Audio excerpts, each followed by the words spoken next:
ಯುಗಾಮೃತ ಪುಸ್ತಕದ ಲೇಖಕರಾಗಿರುವ ಶ್ರೀ ಸ್ವಾಮಿ ರಾಮಾನಂದ ಪರಮಹಂಸರ ಸಂಕ್ಷಿಪ್ತ ಜೀವನ ಚರಿತ್ರೆ. ಶ್ರೀ ಸ್ವಾಮಿ ರಾಮಾನಂದ ಪರಮಹಂಸರು ಕೇರಳ ರಾಜ್ಯದ ಕನ್ನೂರು ಪಟ್ಟಣದ ಬಳಿ ಜನಿಸಿದರು. ಅವರು ಸಂಪ್ರದಾಯ, ಗೌರವಾನ್ವಿತ ಮತ್ತು ಧಾರ್ಮಿಕ ಮನಸ್ಸಿನ ಪೋಷಕರಿಂದ ಕುಟುಂಬದಿಂದ ಬಂದವರು. ಬಾಲ್ಯದಿಂದಲೂ ಸ್ವಭಾವ ಅವರು ಭೌತಿಕವಾಗಿರಲಿಲ್ಲ ಮತ್ತು ಅವರು ಬೆಳೆದಂತೆ ತತ್ವಶಾಸ್ತ್ರದ ಕಡೆಗೆ ಹೆಚ್ಚು ಆಸಕ್ತಿ ಹೊಂದಿದ್ದರು. ಪ್ರೌಢಶಾಲಾ ಶಿಕ್ಷಣದ ನಂತರ ಅವರು ಸರ್ವೆ ಇಲಾಖೆಯಲ್ಲಿ ವೃತ್ತಿಯನ್ನು ಪಡೆದರು. ಉತ್ತರ ಮಲಬಾರ್ ಜಿಲ್ಲೆಯ ಬಡಗರದಲ್ಲಿ ಅವರ ಪವಿತ್ರ ಸ್ವಾಮಿ ಶಿವಾನಂದ ಪರಮಹಂಸರಿಂದ ಅವರು ಯೋಗ ಪಂಥದಲ್ಲಿ ದೀಕ್ಷೆ ಪಡೆದರು. ಸ್ವಾಮಿ ಶಿವಾನಂದ ಪರಮಹಂಸರ ಅವರು ಬರೆದಿರುವಂತಹ ಸಿದ್ಧವೇದಂ ಎಂಬ ಪುಸ್ತಕವನ್ನು ಆಕಸ್ಮಿಕವಾಗಿ ನೋಡಿದಾಗ ಅವರು ಅದನ್ನು ಬಹಳ ಶ್ರದ್ಧೆಯಿಂದ ಮತ್ತು ವಿವರವಾಗಿ ಅಧ್ಯಯನ ಮಾಡಿದರು ಮತ್ತು ಅದರಲ್ಲಿ ಪ್ರತಿಪಾದಿಸಿರುವ ಬ್ರಹ್ಮವಿದ್ಯೆಯನ್ನು ಅಭ್ಯಾಸ ಮಾಡಲು ಪ್ರಾರಂಭಿಸಿದರು. ಅವರು ತತ್ವಶಾಸ್ತ್ರದ ಮನೋಭಾವವು ಅವರಿಗೆ ವೃತ್ತಿ ಜೀವನಕ್ಕೆ ರಾಜೀನಾಮೆ ನೀಡಿ ಮೋಕ್ಷ ವಿಧಾನವನ್ನು ಹುಡುಕುವಂತೆ ಮಾಡಿತು. ಅವರು ಸಾಮಾನ್ಯ ಜೀವನವನ್ನು ತ್ಯಜಿಸಿ ಸನ್ಯಾಸವನ್ನು ತೆಗೆದುಕೊಂಡು ಸ್ಥಳದಿಂದ ಸ್ಥಳಕ್ಕೆ ಪ್ರಯಾಣಿಸಿ ಅವರು ಅಂತಿಮವಾಗಿ ಪೂರ್ವ ಗೋದಾವರಿಯ ಜಿಲ್ಲೆಯ ಆಂಧ್ರಪ್ರದೇಶ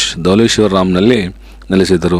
ಅಲ್ಲಿ ಅವರು ಹಲವಾರು ವರ್ಷಗಳ ಕಾಲ ತೀವ್ರವಾಗಿ ಯೋಗಾಭ್ಯಾಸ ಮಾಡಿದರು. ಮೌನ ಮತ್ತು ಜೀವನ ನಡವಳಿಕೆ ಮತ್ತು ಆಹಾರದ ಮೇಲೆ ಅಗತ್ಯವಿರುವ ಎಲ್ಲಾ ನಿರ್ಬಂಧಗಳನ್ನು ಅನುಸರಿಸಿ ಅವರು ಅವುಗಳಿಂದ ಕೂಡಿರುವಂತಹ ಜನಾರ್ದನ್ ದೇವಾಲಯ ಗುಹೆಯಲ್ಲಿ ತಪಸ್ಸು ಮಾಡಿದರು. ಅದರ ಪರಿಣಾಮವಾಗಿ ಅವರಿಗೆ ಆಮಲ ಸ್ವಾಮಿ ಅಂದರೆ ಹಾವುಗಳ ಸ್ವಾಮಿ ಎಂದು ಕರೆಯಲಾಗಿತ್ತು.